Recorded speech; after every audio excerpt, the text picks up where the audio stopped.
कभी कभी क्या होता है ना कि व्यक्ति के नाम से बड़ा ठीक है उसका किरदार होता है, और कुछ ऐसा ही हमारे गोपालगंज के रहने वाले एक शख्स ने किया है। इस शख्स के नाम से ज़्यादा चर्चा इस शख्स के कारनामे की होती है, और कभी भी ये व्यक्ति सच बोलने से थोड़ा भी गुरेज नहीं करता है। हमारे साथ बैठे हुए हैं राजकुमार माटी बिहार की संचालक। राजकुमार जी, स्वागत करेंगे और फिर इनसे बातचीत करेंगे। बहुत बहुत स्वागत है। बहुत बहुत धन्यवाद सुमित जी, और जितने भी रिस्पेक्ट इंडिया के व्यूअर हैं उनका भी स्वागत है। और काफ़ी आप मेहनत करते हैं और आपने अपने शब्दों से हमारी बड़ाई की, इसके लिए आपको कोटि कोटि धन्यवाद। देखिए, सबसे पहली नंबर चीज़ ये है कि मैं बड़ाई कभी किसी का करता नहीं हूँ, तारीफ़ नहीं करता हूँ। ठीक है, हमेशा आप लोग देखते होंगे, ठीक है, हमारे पोस्ट के माध्यम से मैं तारीफ़ नहीं करता हूँ। जो आप अच्छा करेंगे उसको गिना देंगे। हाँ, हो सकता है कि बुरा भी करते होंगे, ठीक है, तो बुराइयों को जग में प्रदर्शित करने से अच्छा है कि आपके अच्छाइयों को प्रदर्शित करके और अच्छे लोग बनाए जाएं, ना कि आपके बुराइयों को प्रदर्शित करके आपको डिमोरलाइज करके जो आपने अच्छाई किया है उसको भी ढक दिया जाए। आपको बता दें कि राजकुमार जी जो हैं हमेशा से, ठीक है, वो किसी भी समुदाय का आवाज़ हो, ठीक है, बनने का काम करते हैं, और हमेशा ये बोलने से ज़्यादा लिखने में विश्वास करते हैं। एक एक के लाइन में ऐसा बात लिख देंगे कि आप मतलब महीनों सोचते रह जाएंगे और पता नहीं चलेगा। आज हम चर्चा करेंगे भरत भूषण तिवारी की, जो कि हाल फिलहाल में उनकी पुलिस एनकाउंटर बता के उनकी हत्या कर दी गई है प्रशासन के लोगों के द्वारा। ठीक है, इस पर हम चर्चा करेंगे। इस पूरे प्रकरण को राजकुमार जी आप कैसे देख रहे हैं? पहले तो इसको एनकाउंटर ना कहा जाए, इसको हत्या कहा जाए। और एनकाउंटर यह तब होता जब उस व्यक्ति का कोई आपराधिक इतिहास होता। एनकाउंटर इसको तब कहा जाता है जब वह अपने पिस्टल को फेंक कर आत्मसमर्पण नहीं करता, तब यह एनकाउंटर कहलाता। लेकिन सीधे सीधे संवैधानिक या कानूनन भाषा में इसे आप हत्या कह सकते हैं। हत्या कह सकते हैं, एकदम हत्या है। अच्छा, इस मामले में तो हम लोग सौभाग्यशाली हैं कि अपने गोपालगंज जिला में कोई भी आवाज़ उठाते हैं तो हम लोगों का पुलिस एनकाउंटर नहीं करती है। इसके लिए तो पुलिस महकमे का मतलब धन्यवाद कहना होगा। लेकिन इस भरत तिवारी के प्रकरण के बाद कहीं ना कहीं हम जैसे लोगों को भी डर सता रहा है कि कहीं ऐसा ना हो कि हम जैसे या आप जैसे या अन्य जो भी युवा साथी हैं उनका कहीं एनकाउंटर भविष्य में ना हो जाए जैसे भरत तिवारी का हो गया। चूँकि भरत तिवारी भ्रष्ट सिस्टम से लड़ रहा था। वह ब्राह्मण होकर एक भी लड़ाई ब्राह्मण के लिए नहीं लड़ा है। जवनिया गांव में जो भी बाढ़ पीड़ित थे उनके लिए लड़ा है, युवाओं के खेल मैदान के लिए लड़ा है, गरीबों के आवास के लिए लड़ा है। एक भी लड़ाई वो अपने जाति या अपने परिवार के लिए नहीं लड़ा है। लेकिन पता नहीं इस सरकार को या वहाँ के जो भी भ्रष्ट अधिकारी थे, यूँ कहिए एसपी थे, एसडीएम थे, थाना अध्यक्ष जो मलाकार हैं वे थे, पता नहीं उनकी व्यक्तिगत क्या ही दुश्मनी थी उस युवा से जो उसकी हत्या कर दी गई। इस हत्या से मतलब आपको क्या मतलब सीख मिल रही है?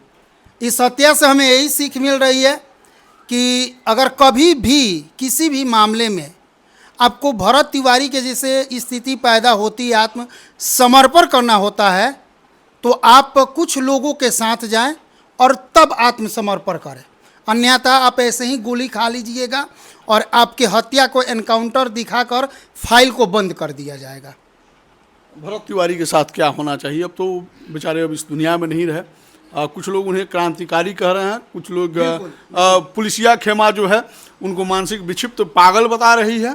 ठीक है, और सरकार जो है उसके कान तक अभी जू नहीं रेंग रहा है। देखिए, यही तो चीज़ है कि सरकार और मुख्यमंत्री के बयान ने ही इस एनकाउंटर, इस हत्या को संदेह के घेरे में खड़ा किया। एक दिन पहले सम्राट चौधरी कहते हैं कि वह मानसिक रोगी है।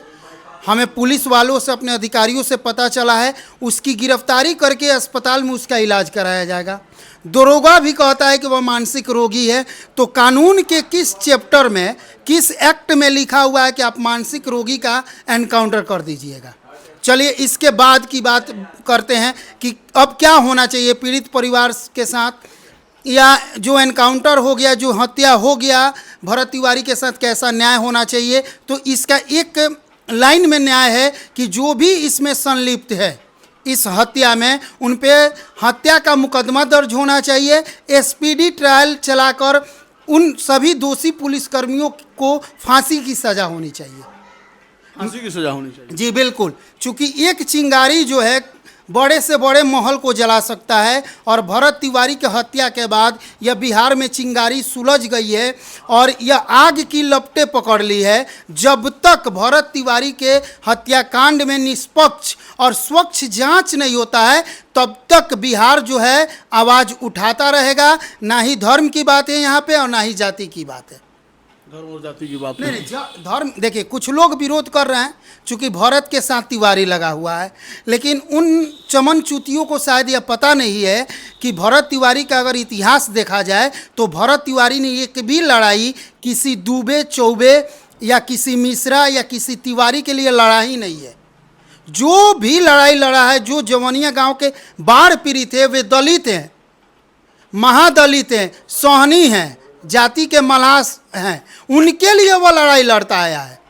और हथियार की जहाँ तक अवैध हथियार की बात है तो मैं आपको एक याद दिलाना चाहता हूँ 2020 के दिल्ली दंगे की घटना, जिसमें शाहरुख पठान नाम का युवक सीधे अपने पिस्टल को निकालकर पुलिस के मुंह पे तान देता है और आज वह तिहाड़ में बंद है। अगर भरत तिवारी दोषी है, मैं मानता हूं कि भरत तिवारी दोषी था, उसे अवैध हथियार नहीं निकालनी चाहिए, फायरिंग नहीं करनी चाहिए, लेकिन उस जुर्म की सज़ा कभी भी फर्जी एनकाउंटर नहीं हो सकता है। फर्जी एनकाउंटर नहीं हो सकता। बिल्कुल। ज़्यादा समय नहीं लेंगे, आखिरी क्वेश्चन आपसे करेंगे। कुछ लोग बोल रहे हैं कि भरत तिवारी को भगत सिंह का तमगा दे रहे हैं और साथ ही साथ बोल रहे हैं कि उनको क्रांतिकारी भरत भूषण तिवारी बोलना चाहिए। कहाँ तक सही है या गलत है? नहीं, बिल्कुल सही है, बिल्कुल सही है।